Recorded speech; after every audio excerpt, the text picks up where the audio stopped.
Yes, I do the dirty jobs. When they need to be done, you just do it. Is it disgusting? Absolutely. Does it smell? Yes, but this is part of our job and it's part of our livelihood, so I'm out here.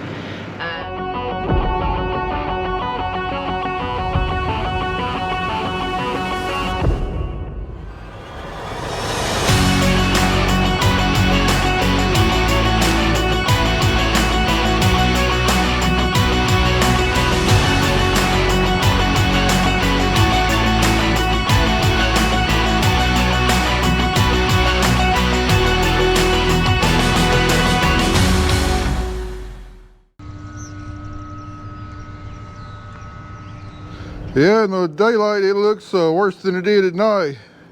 You can tell this side of the spreaders is jacked up a little bit there.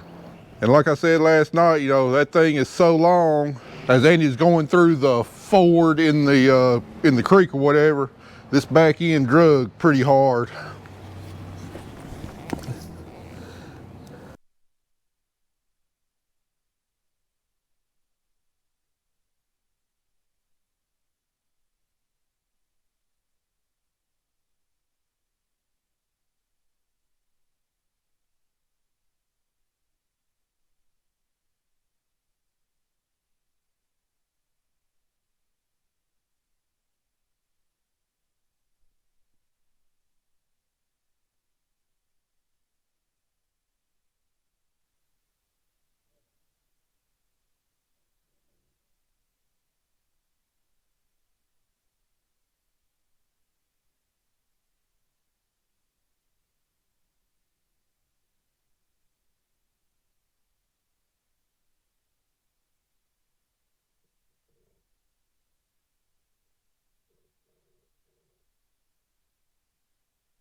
Alright, we're spreading. Over here at my mom's house, we got a 60-acre farm here, about 120 tons of litter to spread. I definitely want to get that done, and we'll see where we're at the end of the day on if I get moved to a different farm. I'm trying to get all of our cotton ground done first because it's got the most cover crop on it, and you know, the best standard cover crop, and all this nitrogen that's in the litter, what gets you know, washed in the soil in the next rain, you know, this cover crop have a chance to take that nitrogen up, and then as it decomposes throughout the year, it can then release it back to the cotton crop where it needs it more late season. And trying to save most of my corn ground for last, because we don't have as good a standard cover crop on there, and some of this nitrogen in this litter could be lost to leaching, and we definitely don't want to do that. Plus, I really don't want the cover crop to take up a lot of that nitrogen, because corn needs its nitrogen earlier in the season than cotton does, so I'd like for it to be, you know, there in the soil. Now, I mean, we're kind of splitting hairs. I mean, the difference in spreading my cotton ground and corn ground might be, you know, like a week, might be one rain event in between, so, you know, it really might not make that much of a difference, but I always prefer to put out my litter closer to planting time on corn than what I do cotton. Kelly's been out spraying this morning. She's already texted me, AC needs more Freon on the sprayer, which doesn't surprise me, but she's saying it's hot in there, and it shouldn't be hot unless we got a leak on the system. We didn't get something put on there quite right, and it's leaked all the Freon out. Andy didn't mention anything about anything being wrong with AC yesterday, so I don't know. We're going to have some rain coming in here in a couple days on Sunday, and it looks like we'll probably have a few days next week to get some of these little details ironed out. It's like having a toddler. Matt is over on his mom's farm. We're going to be spreading chicken litter today. I have to go spray 15 acres of burn down. Everything is in the monitor. I'm going to let her sleep. And I'm going to come back and go help Matt for a couple hours. And and then let her run around and come back, and hopefully we can get caught up. It's a beautiful day. Cloud in the sky. It's supposed to be like 80 degrees, so springtime is definitely here.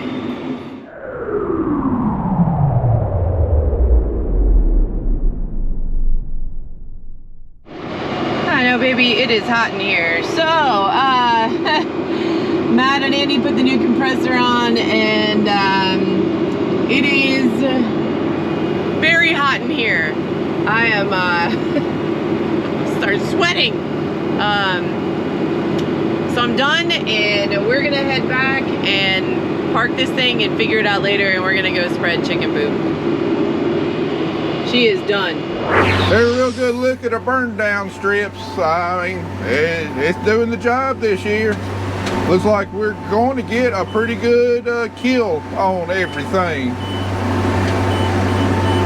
And that's kind of a relief for me, because I found out when I was about 3/4 of the way doing my burn down strips that I didn't have the pump on the Roundup tank calibrated properly. So where I thought I was putting in like 3.75 gallons of Roundup every fill up, in reality it was probably closer to 3.1 gallons of Roundup. So I was kind of worried we might be a little shy on the rate to get a good kill. Well, I picked up a little bit of help here. Kelly got done with her spraying, and then she decided she will come out here and be smelly with me. A family that stinks together stays together.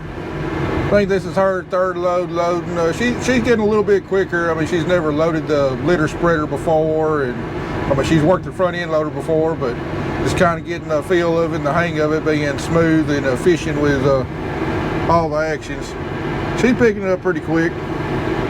That tractor right there, that's the one that would definitely benefit from having a CVT rather than a power shift. You know, it's got the you know, electric sensor clutch on there, and it's real hard to be smooth with it when doing, you know, fine loader work with you know, dumping in a spreader and everything. Well, if we ever trade her off for a new model, I can about guarantee you the new model is going to have a CVT transmission on it.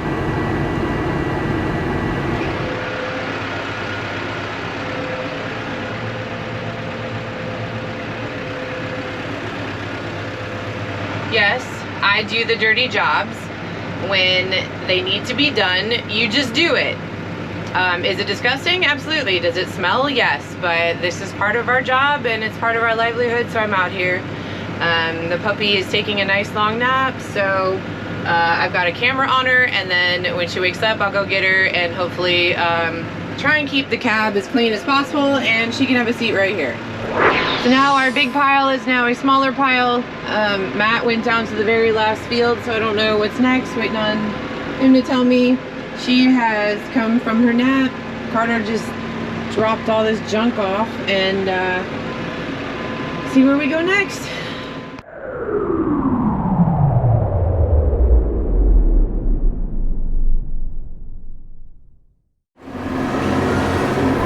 Man, look at that gorgeous sunset right there. Well, I got done with my mom's house and made over to Ellington. I'm trying to get done with this farm before I call it a day. That will, if I do, that'll make 90 acres. Not too shabby considering, you know, half the day I was doing this by myself. Not too shabby at all. Unfortunately, this is a farm where, you know, our pile is probably about a mile up the road. And we gotta traverse this long drive to get to this, to get to the biggest part of the field way back here. I've already hauled 3 loads back here. This is my 4th and should get this done. I don't like coming down this road with 20,000 pounds behind me. It wants to push the tractor. It's a lot steeper than it looks on camera, I promise you. I'm sure all the rest of you farmers out there got a few fields that are just an absolute pain in the butt to farm. But you farm them because, well, you can get the rent cheap enough that it makes it worthwhile. This farm right here is definitely one of them.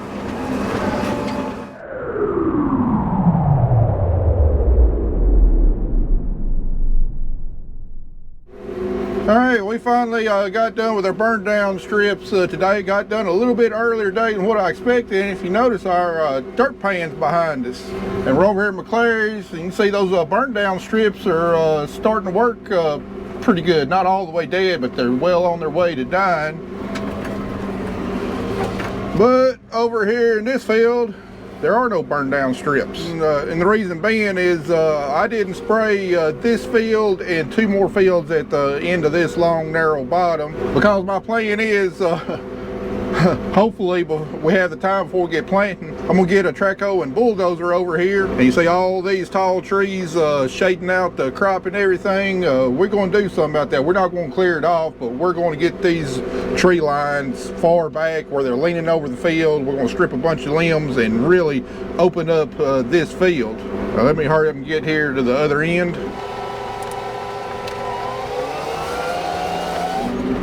And then, like I said, not only are we going to open this field up, but these 2 little fields here, we're going to open it up. This tree's right here in the middle, we're going to get rid of them. And you can tell there's a short terrace right there that's separating the 2 fields. It might have carried water a long time ago, but really doesn't do much now. And then right here, we got a real shallow ditch separating these 2 fields. So the reason I didn't spray the burn down strips in these fields, because I plan on combining these 3 fields and making one lot bigger field, a lot easier to farm, more efficient, less running over crop, less turning around and everything else. So kind of pointless to use my old guidance lines to do burn down strips in these 3 fields when my rows are going to be following a different pattern now. So yesterday Kelly came in with our big sprayer and sprayed all the cover crop to go ahead and burn it off. You know, we're down here in some bottoms, really not worried about rebuilding a lot of topsoil or erosion or anything else. So all of this has been, so all this cover crop out here has been terminated. And what I'm going to try and do today, because it's nice and dry this week, it's not going to be that way for long, is the dirt from this small terrace right here, we're going to haul it and dump it in this ditch right here to smooth it out to where this will be one nice large field when it's all said and done. So the plan is, hopefully by the time it's all said and done on this farm's going to be a whole lot nicer to farm, more fun to farm, and hopefully a whole lot more productive. It's been a minute since I run this thing, so I might get used to it again.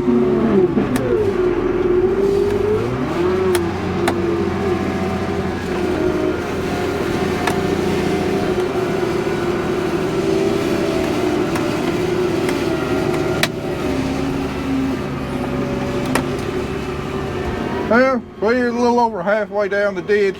That's what it's going to look like. Looks a whole lot better. And then, you know, once we get the rest of this field opened up, get this trees out, and we've about gotten all the dirt we can get out of this terrace. It's about, we've about got this upper field and the lower field level with each other. It's going to make for a lot nicer field to farm. So anyway, it's about to get dark. I'm going to get this finished up before I go home, because I'm all the way up here in Madison County, but it's going to be difficult to show y'all much else. But anyway, we'll be back on the dirt pan tomorrow. Got quite a few more projects to get started.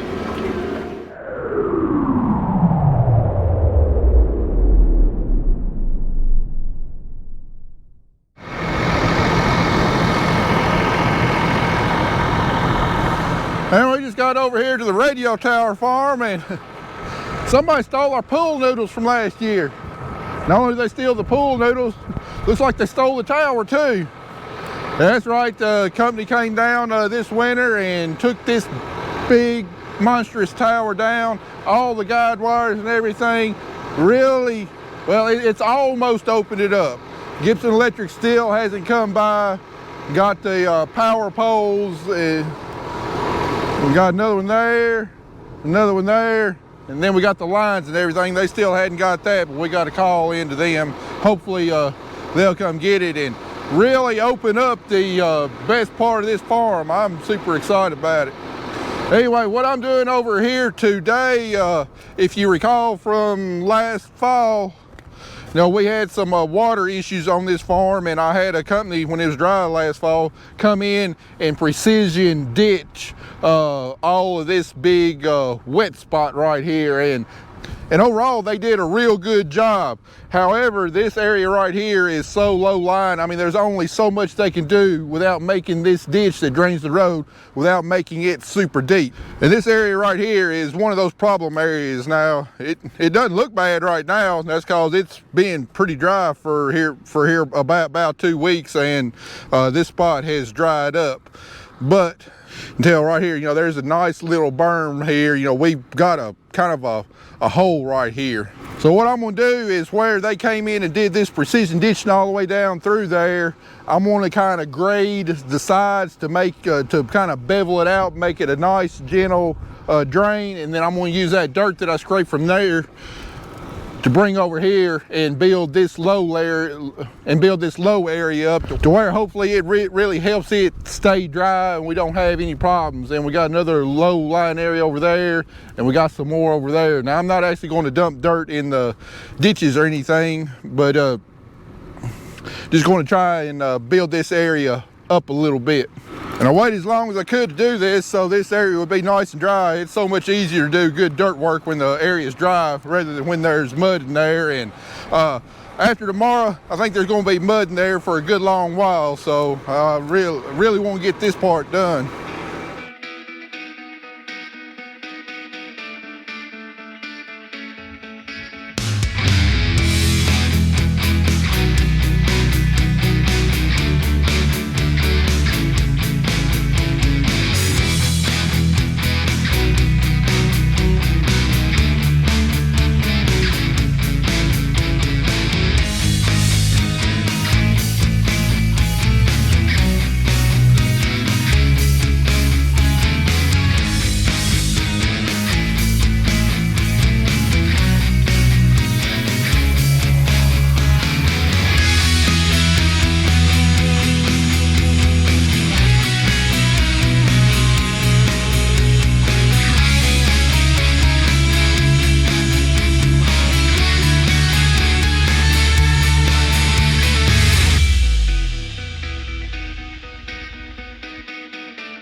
All right, let me bring you on inside. It's starting to get a little wet out there.